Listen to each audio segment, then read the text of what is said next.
기도하겠습니다. 하나님 아버지 감사합니다. 오늘도 오후 예배로 주님의 전에 나와서 경건되게 예배를 드리면서 귀한 권사님이 저희들을 대표하여 기도하였습니다. 우리 귀한 권사님에게 은혜를 많이 주셔서 하나님께서 주신 귀한 그 은혜를 통하여 삶을 복되게 하시고 또 생활 속에서도 언제나 주님과 동행하는 귀한 역사가 있게 해 주시옵소서. 장로님 잘 고필하게 하시고 또 자녀들을 위해서, 자녀손들을 위해서 기도 많이 하여 하나님의 나라를 든든히 세워가는 가정 천국이 이루어질 수 있도록 아버지 복 내려 주시기를 기도하고 원합니다. 오늘도 더불어 찬양대에서 찬양을 잘 준비하여 하나님께 영광을 올리게 하시고 또 주의 백성들에게 은혜 끼치게 하심을 감사합니다. 또 예배 전에는 드림 찬양단에서 하나님 앞에 영광을 돌리게 해주셔서 감사합니다. 모두가 다 맡은 일에 최선을 다하고 충성을 다한 저들을 주님께서 귀하게 보시고 저들의 삶을 축복하시고 무엇보다도 영적으로 하나님 보시기에 아름다운 삶을 살 수 있도록 은총을 베풀어 주시옵소서. 생활과 삶이 하나님 보시기에 아름답게 기름진 복이 임할 수 있도록 역사하여 주시옵소서. 이 종이 하나님의 말씀을 대언하려고 합니다. 이 말씀은 하나님 백성의 삶의 표준이 무엇인가를 가르쳐주는 귀한 말씀입니다. 이 말씀이 기록될 때 성령으로 기록된 것처럼 말씀을 증거할 때도 성령의 감동을 허락하여 주시옵소서. 예수님의 이름으로 기도하옵나이다. 아멘. 오늘 흔히 본문 말씀에서 목사님들의 설교를 보면 거의 90% 이상이 팔복, 다른 제목으로 설교 나오는 경우는 거의 없어요. 팔복입니다.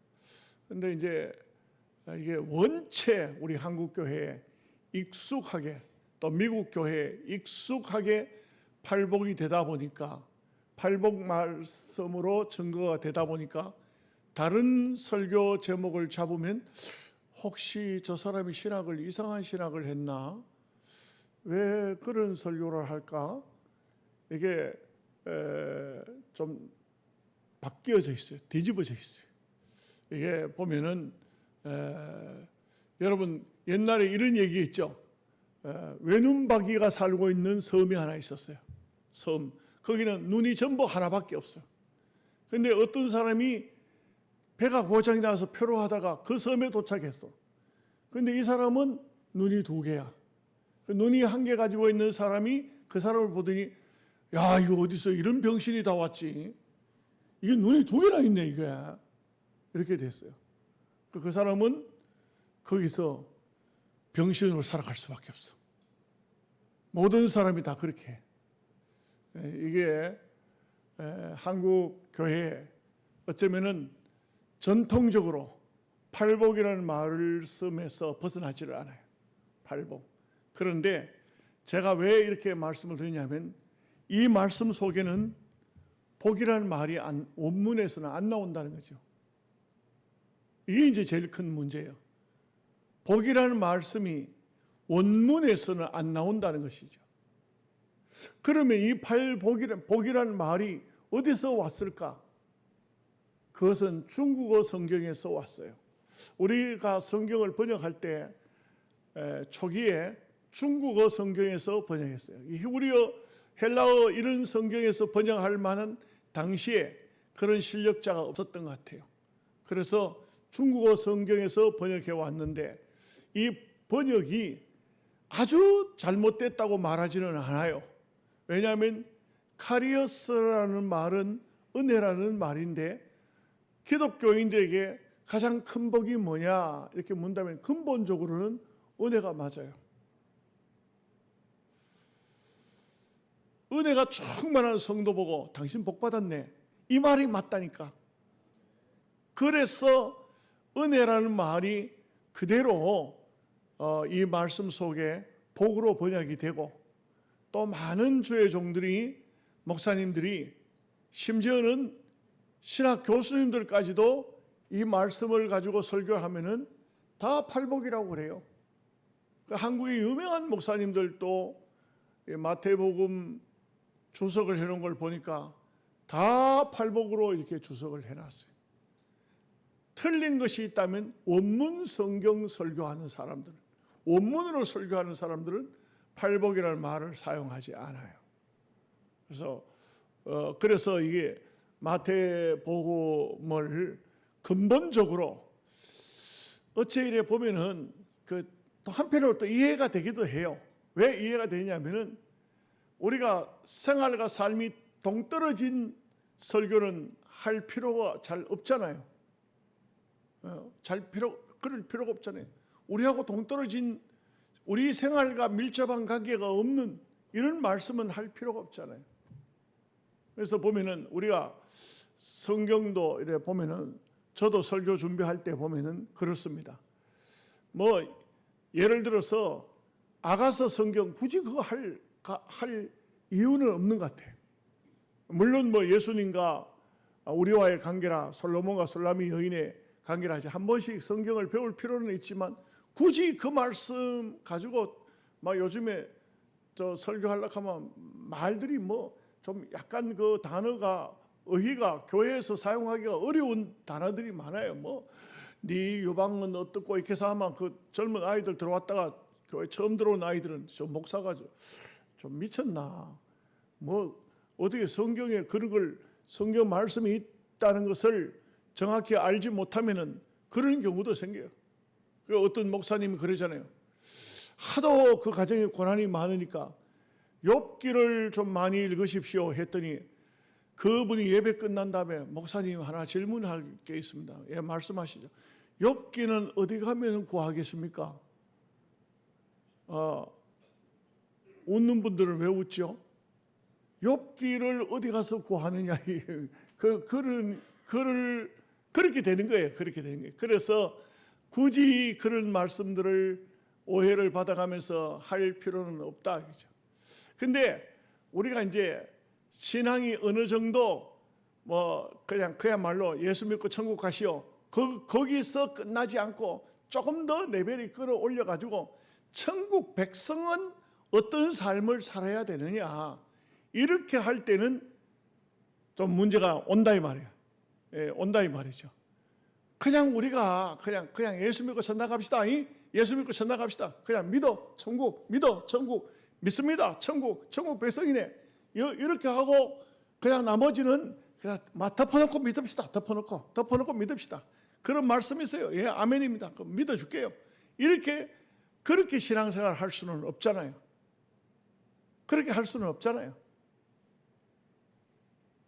어느 정도 하면 우리가 신앙적인 레벨이 어느 정도 올라가면은 그 다음에는 우리가 정말 신학적으로 정리된 마음으로 살아야 되죠. 우리 삶도 그렇게 해야 되죠. 아무렇게나 하면 안 되잖아요. 삶도 그냥 아무렇게나 살면 천국 백성으로서 합당한 겁니까? 그렇지는 않잖아요. 그래서 예수님께서 가르쳐 주신 마태복음 5장, 6장, 7장은 천국 백성의 삶의 표준이에요. 이게 얼마나 중요한지 몰라요.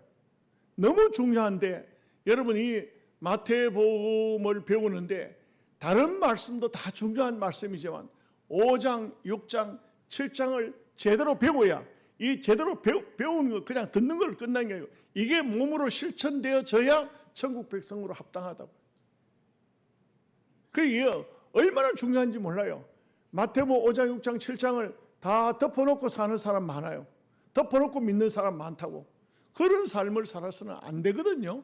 하나님이 원하시는 방법은 말씀대로 사는 것을 원하는데 우리는 말씀이 우리에게 다가와서 내가 순종할 수 있는 것만 순종하고 말씀을 버릴 거는 말씀을 반드시 지켜야 되는데 주님이 직접 하신 말씀인데 이걸 지키지 않는 그런 사람들이 참 많다고요.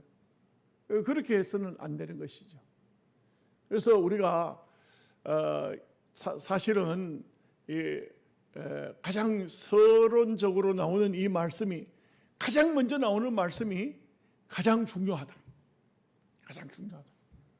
모든 여러분 책을 좀 잘 읽는 사람은요, 책을 사서 서론을 정확히 읽어봐야 돼요. 그러면 이 책의 내용이 뭔지를 알아요. 어쩌면 제목 속에 이 책의 내용이 거의 담겨요. 그래서 우리가 신문을 볼 때도 타이틀을 딱 보면은, 제목을 딱 보면 이거 뭔가 이게 중요한 말씀이고 중요한 사건이 있었구나, 이 내용은 봐야 되겠구나, 제목을 보면은 딱 알아요. 요즘에 유튜브는 거의 거짓말을 많이 하더라고요. 어떠냐면 큰일 났습니다 하고 이렇게 해놨어. 들다 보면 안 큰일 났어. 이런 게 많아요. 이거는 이제 사람 시선을 끄는 거거든요. 그런데 대부분은 그래요. 대부분은 정말 어떤 요점이 딱 정리가 돼가지고 그 요점이 타이틀로 딱 주어지면 이게 굉장히 중요한 거예요. 그러듯이 예수님의 모든 교훈에 있어서 산상보훈은 정말 중요한 것이고, 정말 중요한 산상보훈 중에서 오늘 서론의 말씀 1절에서부터 12절 말씀까지는 이건 매우 중요한 말씀이에요. 너무너무 중요한 말씀. 그래서 이걸 천국의 대헌장이라고도 말해요. 하나님의 백성의 삶의 표준이라고도 말해요. 천국 백성의 천국 백성은 어떻게 살아야 되느냐, 이런 뜻이죠. 한마디로 말하면 오늘 우리가 어떤 삶을 살아야 되느냐, 이 말씀을 읽어보면은, 이 말씀을 연구해 보면은 정말 깊은 뜻이, 주님이 원하시는 뜻이 무엇인가가 나와요.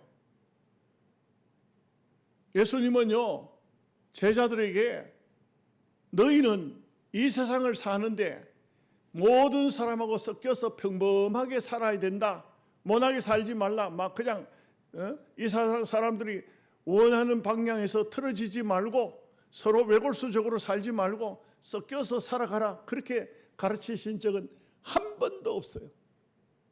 단 한 번도 없어요. 주님의 말씀은 정말 달랐어요. 그래서 이 마태복음 5장, 6장, 7장까지 말씀이 다 끝이 났을 때에 제자들이 한마디 해요. 이분의 가르침은 서기관들과 같지 아니하고 큰 건세가 있음이로라. 달라요.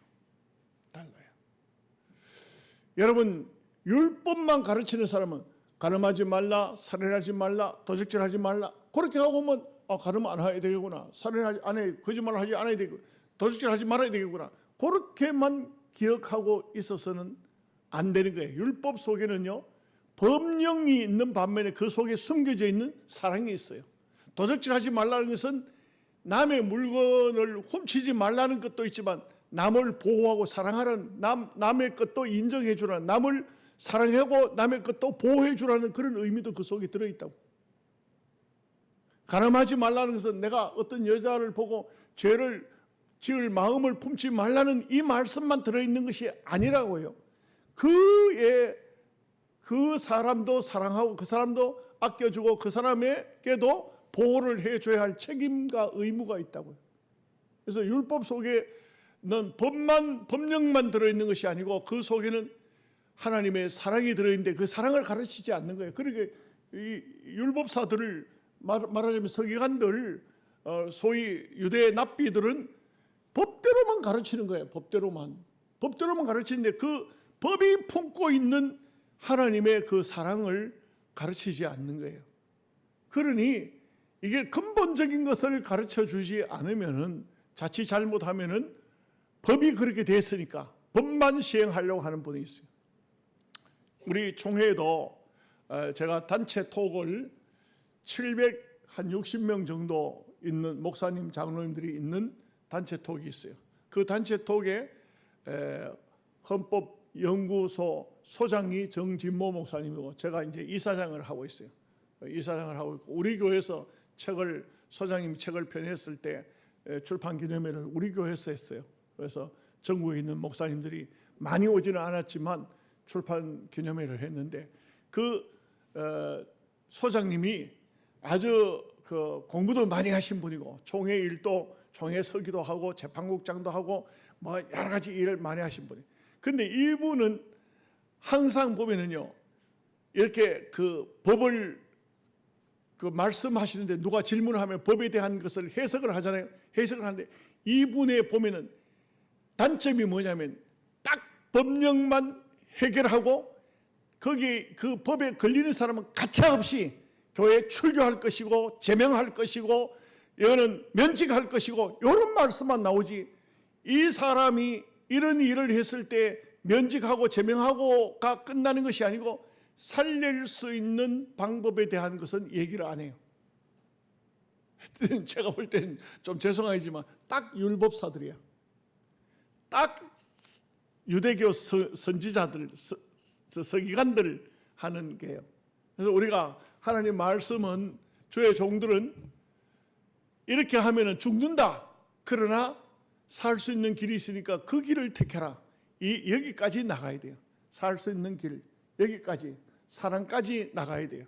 그렇지를 않으면은 이거는 딱 법적으로만 문제 제시가 법적으로만 답이 나오게 되는 것입니다. 자, 오늘 이제 이 말씀을 사실은 굉장히 12절까지 말씀이기 때문에 말씀이 많습니다. 1절 말씀을 우리 다 같이 한번 읽어보겠습니다. 예수께서 무리를 보시고 산에 올라가 앉으시니 제자들이 나온지라.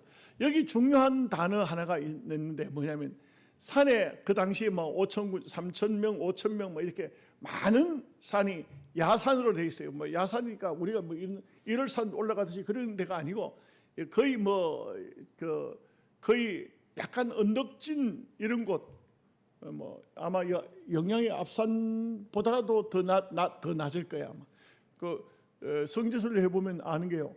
갈멜산 가면 굉장히 높은 줄 알았거든. 엘리야가 막 거기서 제단 쌓고 막 바알신가 여호와 하나님, 어떤 게 하나님, 여호와가 하나님이야 바알이 하나님이야, 거기서 대결 벌리다 하니까 갈멜산에 올라갔다니 굉장히 높이 올라간 걸로 이렇게 생각해요. 뭐 이상하게 갈멜이라는 이 말 자체도 굉장히 높은 산 같은데 가보면은 굉장히 낮은 산이에요. 낮은 산이에요. 예? 모세가 너보아산에서 하나님께 부름 받아 천국 갔다. 너보아산 차가 가요. 그 밑에가 차가 가. 가서 보면은 전혀 그렇지 않아요. 요단강이 굉장히 큰 강인 줄 알았어. 낙동강처럼 이제 큰 강이 막 옷 벗고 막 이렇게 해가지고 옛날 사람들 같으면 이래가지고 건너가야 되는 줄 알았어. 그랬더니 요단강이 얕은 물이 많이 안 내려갈 때는 그냥 옷 입고도 건너갈 수 있는 강이에요. 그래서 좀 이게 막 우리가 상상해서 좀 벗어나는 경우가 참 많아요. 그래서 성지순례를 꼭 해야 된다. 그래야 성경을 안다는 이유가 거기 있어요. 이제 예수님이 가르친 팔복산 이 산이 있거든요. 그 팔복산은 조그마한 동산이야. 낮은 산이야. 낮은 산. 그 이제 평지에 그냥 사람이 다 앉을 수가 없잖아요. 그 약간 높은 사람들이 쭉 있고, 그리고 예수님이 서서 설교하면 다 들을 수가 있어요. 다. 여러분 쉽게 말하면 운동장 같은 데 생각하면 돼요. 운동장. 야구장, 축구장, 운동장 있죠, 그죠? 그 무대 있잖아. 무대 딱 서면은 거기 사람들 쫙 있잖아. 요즘 교회도 그렇게 지은 데가 많잖아요. 그러니까 옛날에는 이 마이크 시설이 잘 안 돼 있기 때문에 대부분 그렇게 지었어요. 그렇게 지었고, 그래 아니면은 목사님들의 강단을 앞에 해가지고 위에서 내려다보면서 설교해요. 그렇게 해야 돼요. 똑같은 장소에 앉아가지고는 힘들잖아. 보기 힘들어. 뭐 하기야 어떤 사람은 일부러 남의 뒤에가 앉는 사람도 있기는 있는데, 정말 예수님의 말씀을 들으려고 하면은 그런 많은 사람이 한 곳에 있어야 되고, 그리고 그러려고 하면 약간 동산 같은 이런 쪽에 사람이 그렇게 많이 앉을 수 있다 그죠. 그런데 여기에 3천 명이 나왔냐 5천 명이 나왔냐 거기에 관심이 예수님은 없으셨어요. 거기 사람들이 있는 장소에 가기는 가셨지만 제자들이 나온지라 입을 열어 가르쳐. 다시 말하면 예수님의 관심은 제자들이었다. 5천 명, 3천 명이 아니었다. 5천 군중이 아니었다. 예수님의 관심은, 예수님의 가르치는 대상은 12명의 제자였다. 여러분 학교의 선생님들이 학생들을 가르칠 때 자기가 사랑하는 애제자가 있어요. 공부도 잘하고 말도 잘 듣고 착해. 그런데 너희들 다 알겠나? 알아들었나 하면은 다른 사람이 다 알아들었다는데 내가 마음에 사랑하는 제자가 있는데 걔는 모르겠어요. 꼭 선생님 한 번 더 설명해 주세요. 모르겠어요. 하면은 그러면 선생님은 그 아이가 잘 알아들을 수 있도록 새로 설명을 해요. 다. 근데 보통은 일반적으로는 선생님이 가르치면 대부분 알아들었는데 말썽 부리는 말썽꾸러기가 있어요. 그 녀석은 알아들었는지 못 알아들었는지 딴 데 쳐다보고 있어. 그냥 넘어가요. 그 관심 없어요. 그냥 넘어갑니다. 왜요? 때가 되면 알겠지 하고 넘어갑니다. 예수님은 5천 명의 군중을 상대로 하지 않고 12명의 제자를 상대로 했다. 이렇게 볼 수가 있겠습니다. 자, 이제 2절에서부터 3절 말씀을 같이 읽겠습니다. 입을 열어 가르쳐 이르시되 심령이 가난한 자는 복이 있나니 천국이 그들의 것이며. 이제 참 이 말씀이 이게 사실 12절까지만 했지만 제가 볼 때는 오늘 말씀과 수요일 날 또 이 말씀을 배워야 될까 아니면 넘어가야 될까 하여간 좀 이렇게 생각이 되어집니다. 이게 굉장히 중요한 말씀이에요. 여러분 보십시오. 심령이 가난한 사람이 있을까요? 도 닦으면 심령이 가난해집니까? 도 닦으면 산속에 들어가서 막 기도 열심히 하면 심령이 가난해질까요? 심령이 뭐예요? 심령. 우리가 흔히 심령하면 마음이잖아요. 마음이 가난해집니까? 여러분 이 세상에 욕심이 없는 사람 두 종류가 있어요. 첫째는 그 사람은 정말 하나님의 아들 예수님이거나 또 한 가지는 바보거나. 그렇지 않은 다음에는 다 심령이 가난한 사람은 없어요. 욕심 없는 사람은 없어요. 이 세상에 뭔가 나름대로의 어떤 꿈과 비전이 있고 뭔가 가지려고 하고 뭔가 얻으려고 하고 아무 욕심이 없다. 그런 사람은 없습니다. 아예 없어요. 어디 그런 사람이 어디 있겠습니까? 여러분 욕심 마음을 다 비운 사람이 있어요? 절대 없습니다. 절대 없어요. 그렇지 않습니다. 내 다 양보할게. 걔도 자기께 좀 적어보세요. 난리 나지. 웃기는 얘기지만 제가 여러 번 했던 이야기입니다만 어느 시골 교회에서 고구마 한 가마를 갖다 놓고 사모님하고 권사님하고 둘이서 두 집을 나눴어. 그래 권사님이 나눴어. 사모님 한 개, 내 한 개, 사모님 한 개, 내 한 개 다 나눠놓고 그렇게 권사님께 훨씬 더 많아. 아유, 그 권사님께 더 많아. 안 돼. 그럼 사모님 나누세요. 그러니까 권사님 한 개, 내 한 개, 권사님 한 개, 내 한 개 다 나눴어. 이번에는 사모님께 훨씬 더 많아. 이거 왜 그럴까요? 똑같이 한 개씩 나눴는데 희한하죠. 인간의 욕심이라는 것은 한이 없어요. 절대 목사니까 욕심 버렸다? 아닙니다. 기도 많이 하는 권사님이니까 욕심이 없다? 아닙니다. 그럴 수 없습니다. 이 말씀을 가만히 그 원문을 이렇게 연구해 보면요, 이렇게 나와요. 심령은 푸뉴마입니다. 푸뉴마. 가난하다 하는 것은 푸토코스라는 말이에요. 그래서 이제 복이 있다는 것은 앞서 말씀드린 것처럼 카리어스가 복인데 복이 있다는 건 마카리어스 이렇게 마카리어스. 이 카리어스는 복이 아니에요. 은혜입니다. 은혜. 아시겠어요? 은혜입니다. 그 다음에 천국이 그들의 것이다. 천국은 원래가 바실레이아인데 그런데 호티 아우톤 에스틴 바실레이아 이렇게 돼 있어요. 이 말씀은요 간단해요. 해석을 해보면 아주 쉬워요. 은혜가 왔도다. 마카리어스 푸토코스는 은혜가 오니까 마음이 가난해지고 그 다음에 호티 아우톤 바실레이아 천국의 백성으로 부족함이 없다 이런 뜻이에요. 이게 아주 참 보면은 원문적으로 보면은 해석이 너무 쉬워요. 뭐가 쉬우냐면 주님께서 이렇게 제자들 보고 너희들에게 하나님의 은혜가 충만하게 임하게 되면 너희들 세상에 어떤 욕심도 없고 마음이 참 가난해지고 정말 가난해지되 어디까지 푸토코이토라는 말은 아무것도 없다. 거지 중에도 이런 거지가 없어요. 아무것도 없다. 너희들 마음에 어떤 욕심도 다 비워지고 그렇게 비워진 사람이 바로 천국 백성이다. 이렇게 말하고 있어요. 그 우리가요, 중요한 게 뭐냐? 어떻게 마음을 비울 수 있고, 복 있는 사람, 어떤 사람이 복이 있어가지고 마음이 다 비워집니까? 그거 안 되는 거예요. 그건 은혜가, 그리스도의 은혜가, 하나님의 은혜가 정말 충만하게 임할 때에는 이 세상에 어떤 명예나 건세나 물질이나 무엇도 어떤 것도 욕심이 없다. 마음이 다 비워진다. 마음이 거지처럼 완전히 비워진 상태가 된다.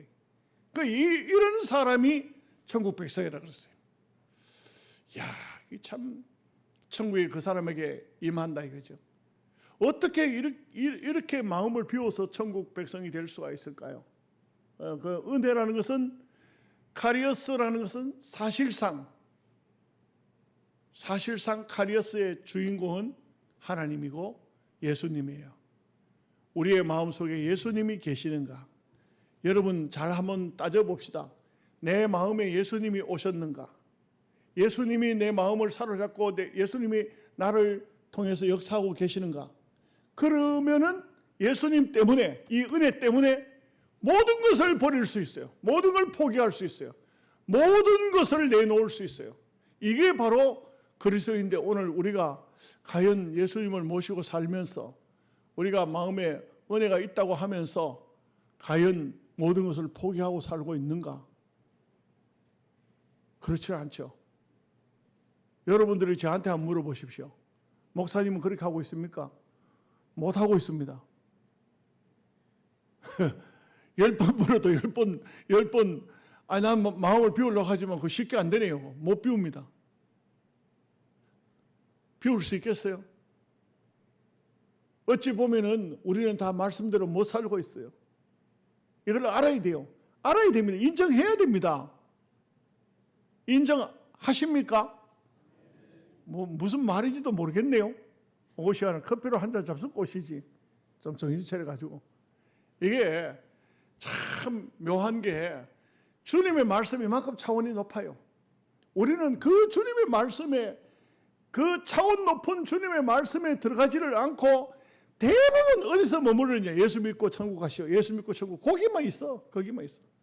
예?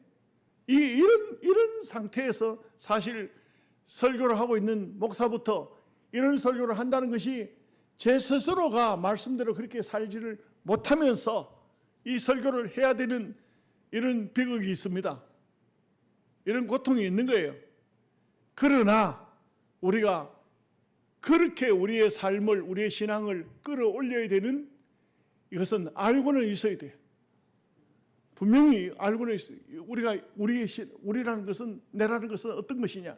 정말 내 속에 예수 그리스도가 있으면은 정말 어떤 인간적인 욕심도 버리고 또 세속적인 어떤 것도 버리고 버릴 수 있는, 천국 때문에 다 내놓을 수 있는 이런 마음이 있어야 된다고요.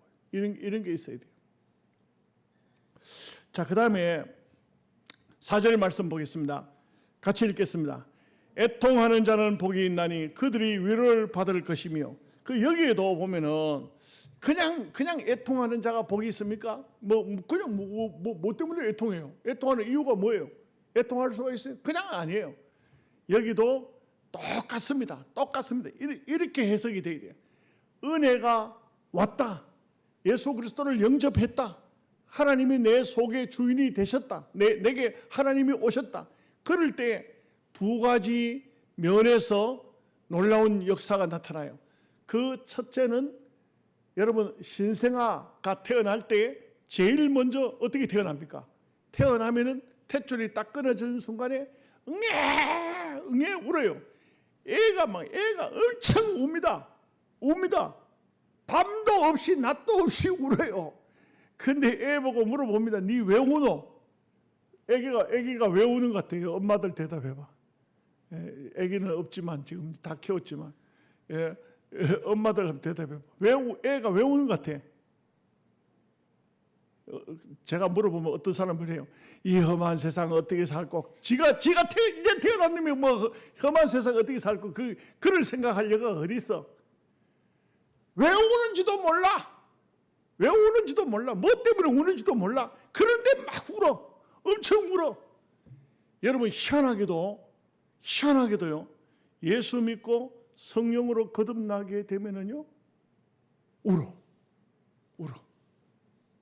왜 우느냐? 몰라, 자기도. 그냥 막 우는 거야. 막 울어. 계속 울어. 교회만 오면 울어. 성경만 읽어도 울어. 찬송을 불러도 울어. 기도해도 울어. 남들이 기도한데도 울어. 이거 막 어떤 때는요, 텔레비전 보다가도 괜히 또 막 뭐가 성경 말씀이 생각나가지고 또 울어. 이렇게 울고 저렇게 울고 막 울어. 왜 우느냐? 몰라, 나도 왜 우는지. 난 요즘에 나이가 먹어서 그런지, 이게 무슨 병이 와서 그런지 자꾸 눈물이 나. 거듭난 거야. 이 희한하게도 성령으로 거듭나면 울더라고. 울어. 나는 한 번도 안 울어봤는데요, 그건 뭐가 좀 잘못돼도 보통 잘못된 게 아니야. 애가 태어났을 때 안 우는 애 있을까요? 있어요. 어떤 애예요? 벙어리지. 그 애는 앞으로 말 못해요. 말 못하네. 잘못된 거예요. 고장난 애예요. 아니면 심장이 빵문한 애예요. 5대 독자라도 갖다 버려야 돼. 살아있다면 벙어리야. 그 아이는 앞으로 장차 말을 못할 아이야. 우리가 영적으로 나는 예수 믿고 한 번도 안 울어봤습니다. 눈물이 안 나요. 그런 사람이 있으면 좀 심각합니다. 그러지는 않겠죠? 뭐 개인적으로 물어볼 수도 없고, 뭐 대답을 안 하니까 알 수도 없고, 희한할 정도로 울어요. 엄청 울어. 엄청 웁니다. 저도요, 예수를 믿고 난 다음에 왜 그렇게 우는지 몰라. 찬송도 노래도 잘 못하는 게 특송을 하고 싶어. 그래, 특송한다 그랬어. 앞에 나와 찬송을 부르는데, 왜 그렇게 또 특송을 하고 싶은지 모르겠어. 하고 싶어. 전도도 하고 싶고, 뭐 하고 싶어. 그런데 찬송을 부르는데 3절까지 있으면 1절, 2절 부르다 보면 눈물이 나서 3절은 못 불러. 그러면 본교회 전사님이, 시골교회니까 전사님이 계셨는데, 전사님이 3절을 우리 같이 부릅시다 이래가지고 같이 불렀어. 거의 왜 그렇게 눈물이 나는지. 기도를 하면 저녁 시간에 앉아서 기도를 하는데 새벽 4시에 새벽 예배를 하는데 새벽 2시까지 기도했어. 그런데 그냥 운 게 아니야. 조용하니까 아무도 듣는 사람 아무도 없으니까 막 혼자 막 크게 울었어. 나중에는요, 교회 밑에 집에 있는 할아버지가 올라왔어. 문을 열고 쳐다봤는가 봐. 저를 보고 물어요. 너 엄마는 일찍 죽은 줄 안다만 너 아버지도 살아있는데 왜 그리 울었었노? 이렇게 해요. 계속 눈물이 나. 이거는요, 아마 여러분들이 하나님의 사람이라면 다 경험했던 얘기야. 조금 다르거나 더하거나 덜하거나 하는 이런 강도는 있지. 이런 차이점은 있지만 다 우리가 하나님 백성으로 거듭날 때는 희한하게도 그렇게 눈물을 흘리도록 돼 있어요. 울도록 돼 있어요. 이게 너무 신기한 거죠. 또 한 가지가 있어요. 그 다음에 울으면요, 아이들을 키워보면 잘 알아. 어떤 때 울어요? 억울하든지 누구 형아가 때렸어, 이웃집 아이가 철수가 날 때렸어 이래가지고, 또 어떤 때는 또 넘어졌어, 무릎팍이 다 깨졌어, 발가락이 깨졌어, 이러고는 막 펑펑 우는 거야. 왜?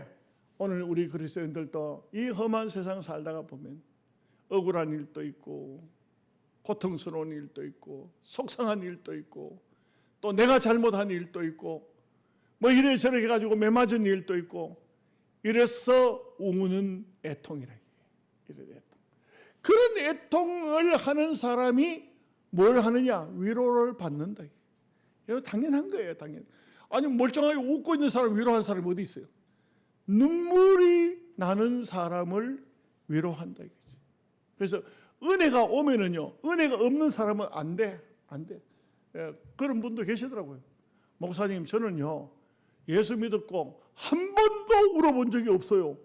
예수님 때문에 한 번도 애통해 본 적이 없어요. 내가 참 말하기 곤란하더라고. 권사님은 아직도 쌍짜배기입니다 이렇게 말할 수도 없는 기고, 참 입장이 나는 참 앞뒤다만 공개적으로 말씀드립니다. 성령으로 거듭난 사람은 다 눈물이 많아. 울도록 돼 있어요. 마음이 강팍한 사람, 아직도 안 깨진 사람이야. 안 깨진 사람, 껍질이 안 벗겨진 사람은 눈물이 안 나. 아무 눈물도 없어. 아무 감각이 없어. 잘못을 했거나 말거나 간에, 누가 뭐 넘어졌거나 말았거나 간에, 아니 예수 믿고 교회 안에서는 울어본 적이 없어. 예, 그런 사람은 아직까지, 은혜라는 것은 여러분 알아야 됩니다. 은혜라는 것은 근본이 하나님이에요. 하나님. 예수 그리스도예요. 내게 예수 그리스도가 왔느냐, 내게 예수님이 오셨느냐, 예수님이 하나님이시라고. 하나님이 내 속에 와 계시는가, 이러면은 다 그 삶이, 생활과 삶이 다 바뀌어져 있어요. 아주 여린 마음으로, 완고한 마음이 아니에요. 여린 마음으로, 부드러운 마음으로. 눈물이 많아.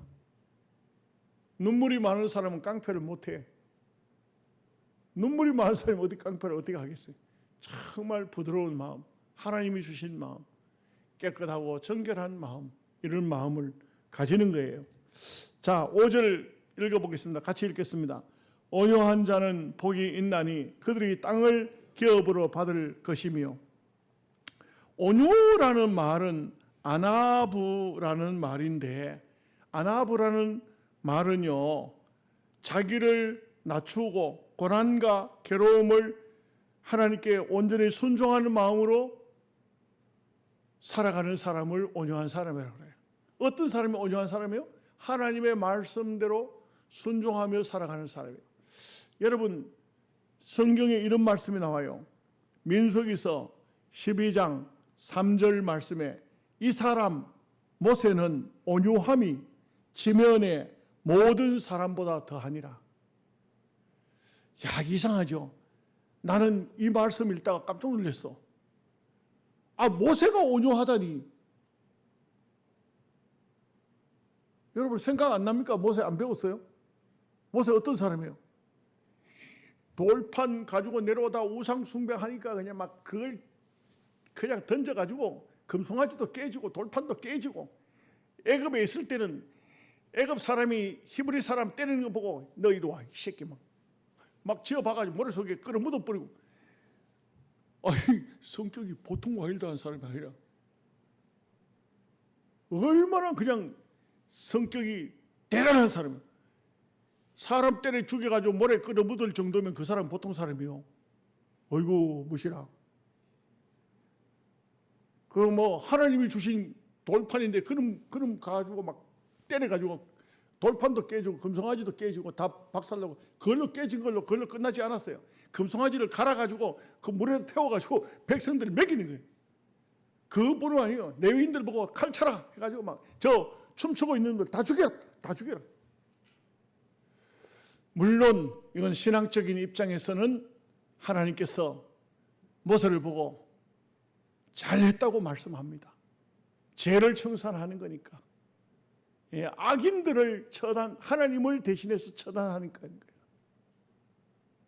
성경에 보면은 모압에서 모압 여인들을 데려다 놓고 우상 숭배하면 바알 블록이 나왔잖아요. 바알 신을 섬기게 했던, 거기서 비나스는 한 장막에 들어오니까 남자 여자가 이 이방 여자를 그 이스라엘 장막까지 데려와서 결합하고 있는 거야. 그러니까 창을 가지고 가서 막 위에서부터 내리 밑으로 찍어서 남자 여자를 창으로 다 찔러주고, 비나스가 막 한 방에 막, 얼마나 이 비나스도 장수쯤 되는 것 같아요. 여러분 창으로 찔러가지고 남자 여자가 한테 누워있는 거 같이 찔러내겠어요? 그런데 하나님의 진노의 창을 꽂아버린 거야. 그랬는데 하나님은 그 비나스의 분노로 말미암아서 재앙을 그쳤다고 그랬어요. 하나님의 심판을 대신한 거지. 근데 여러분 보십시오. 모세는 원래가 성격이 그런 사람이 아니야. 온유한 사람이 아니야. 대단한 아주 혈기방장할 때는 사람을 때려 죽일 정도로 두 돌비를 가져와서 금송아지를 때려서 함께 부서질 정도의 사람이지만, 그러나 이 비나스는 이 모세는 어떤 사람이냐? 온유한 사람이라. 왜요? 온유는 바로 하나님의 은혜로 그 심령이 그 와일드한 야생마가 길들여지기 시작한 거예요. 길들여진 거. 온유라는 것은 영적으로 길들여졌다. 이게 길들여졌다. 온유는 따뜻할 온 부드러울 유. 따뜻하고 부드러운 것이 온유라기. 따뜻하고 부드러운 것이 온유라기. 이것은 하나님의 성령의 다스림으로 말미암아서 야생마가 통제된 생활을 의미하는 거예요. 야생마가 어떻습니까? 말이 한번 튀면 그 말 위에 사람이 올라앉을 수가 없잖아요. 그러나 그 길들여지면 어떻습니까? 주인을 등에 싣고 몇 백리길도 달려나가는, 이게 바로 야생마가 길들여졌다고 할 수 있겠죠.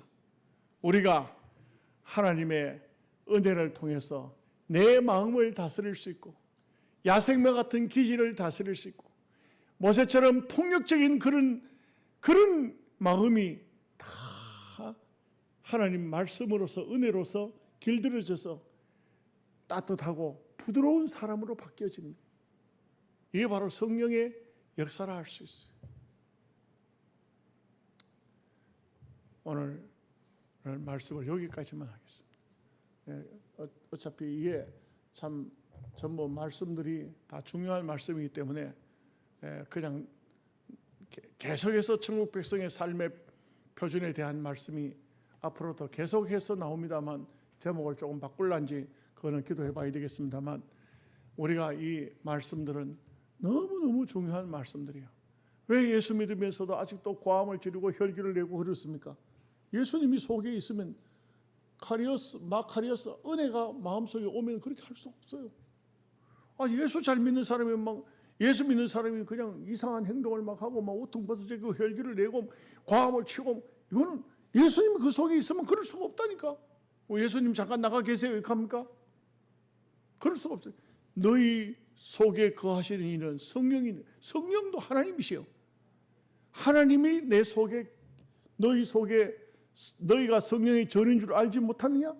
너희 속에 계신 이는 성령이시라. 그렇지 않으면 너희는 버림받은 자니라. 우리가 하나님 사람이 아닌 것 같으면 마음대로 막 해도 돼요. 혈기를 막 내도 돼요. 과한 막 질러도 돼. 하나님 백성이 아닌 것 같으면 그렇지 않겠어요? 그러나 하나님의 사람은 그렇지 않다. 은혜가 왔다. 하나님이 내 속에 계신다. 여러분 생각해 보십시오. 내 마음에 하나님이 계시는데 함부로 그렇게 행동을 합니까? 행동할 수 없어요. 이런 사람이 바로 이 팔복으로 말하면 복 있는 사람이고, 성경적으로 보면은 은혜가 충만한 사람이에요. 은혜 충만한데, 이런 은혜가 오늘 여러분들의 심령에 충만하시기를 주님의 이름으로 축복합니다. 아멘. 기도하겠습니다. 하나님 아버지, 오늘도 주의 말씀을 통해서 천국 백성의 삶의 표준에 대하여 상고하였습니다. 우리가 이 땅에 사는 삶을 정말 주님의 말씀과 동떨어진 삶을 살 때가 얼마나 많았는지 송구스러움을 금할 수 없습니다. 주님이 친히 주신 이 말씀들을 하나하나씩 배우면서 우리가